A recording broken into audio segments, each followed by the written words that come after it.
இந்த இடம் பாலக்காடு பார்டரில் செக் டேம் தாண்டி ஒரு 3 கிலோமீட்டர்ஸ் அப்படியே உள்ளே போனால் இந்த ஸ்பாட் வரும். நாங்கள் போகிற டைம் வந்து யாருமே இல்லை. ஸோ வந்துட்டு நாங்கள் ஒரு 15 பேர் போயிருந்தோம் ஃபேமிலியோட. ஃபுல்லாக லஞ்சுக்கு எல்லாம் பேக் பண்ணி எடுத்து போயிருந்தோம், வெளியே குக் பண்ணி ஜாலியாக தண்ணியில் விளையாடிட்டு நாங்கள் உள்ளே என்ட்ரு ஆனதுமே ஒரு 100 பட்டர்ஃப்ளை பக்கமாக அப்படியே பறந்துட்டு இருந்தது. நான் அதெல்லாம் அப்படியே வீடியோ கேப்சர் பண்ணிவிட்டு அப்படியே போனோம். எல்லாம் போய் ஜாலியாக தண்ணியில் விளையாடிட்டு ஆடிட்டு இருந்தோம். மேக்னாலாம் நல்லாவே என்ஜாய் பண்ணிகிட்டு இருந்தா. அதே மாதிரி நாங்கள் கொஞ்சம் முன்னாடியே இந்த பாறையெல்லாம் தண்ணியெல்லாம் ரொம்ப கிளிஸ்டராக இருந்தது. இந்த பாறையெல்லாம் தெரியுதுல, இந்த இடம் அங்கே கொஞ்சம் அது வரைக்கும் அந்த ஒரு பெரிய பாறை வரைக்கும் நாங்கள் போனோம். அது வரைக்கும் போகும்போதே இடுப்பு பக்கம் வரைக்கும் இருந்துச்சு. அதுக்கு மேலே போக வேணாம், ஏன்னா அங்கே ஒரு மாதிரி க்ரீன் கலரில் இருந்துச்சு. தண்ணி கிளியராக இருக்குது, பட் வந்து நாங்கள் குச்சியெல்லாம் வச்சு பார்த்தோம், ரொம்ப ஆழமாக இருந்துச்சு. ஸோ நாங்கள் அந்த சைடு போகவே இல்லை. ஸோ இந்த சைடே நாங்கள் விளையாடிட்டு இருந்தோம். பாப்பாலாம் இங்கே கொஞ்சம் முன்னாடியே நாங்கள் உட்கார வச்சுட்டோம். நாங்களாம் மட்டும் கொஞ்சம் உள்ளே போய் விளையாடிட்டு இருந்தோம்.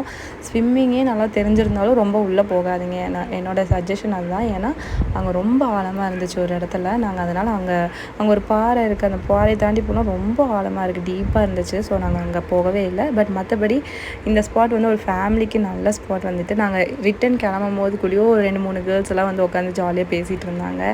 ஸோ நல்ல ஸ்பாட், நல்லா ஜாலியாக விளையாடிட்டு ஃபேமிலியோட டைம் ஸ்பெண்ட் பண்ணிவிட்டு நல்லா ஜாலியாக இருந்துச்சு. செக் டேம் தாண்டினதுமே அந்த நீரோடையே ஃபாலோ பண்ணிவிட்டு ஒரு 3 கிலோமீட்டர்ஸ் உள்ளே வந்தோம்னா ஒரு லெஃப்ட்டில் பார்க்கிங் பண்ணிவிட்டு அப்படியே உள்ளே நடந்து போகணும். நடந்தேன்னா ரொம்பலாம் இல்லை, ஒரு 100 மீட்டர் உள்ளே நடந்து போனால் போதும், இந்த ஸ்பாட் வந்துடும். நீட்டாக அருமையாக இருந்துச்சு. நீங்கள் வேணால் ட்ரை பண்ணி பாருங்கள். அங்கே 2 அண்ணாலாம் மீன் பிடிச்சிட்டு இருந்தாங்க. நாங்கள் அதெல்லாம் பார்த்துட்டு இருந்தோம். பட் நான் அதெல்லாம் வீடியோவில் கவர் பண்ணல. இந்த ஸ்பாட் நீங்கள் போய் ட்ரை பண்ணி பார்த்துருந்தீங்கன்னா கமெண்ட் பண்ணுங்கள்.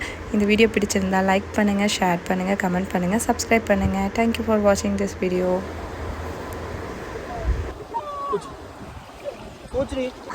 என்ன பண்ற?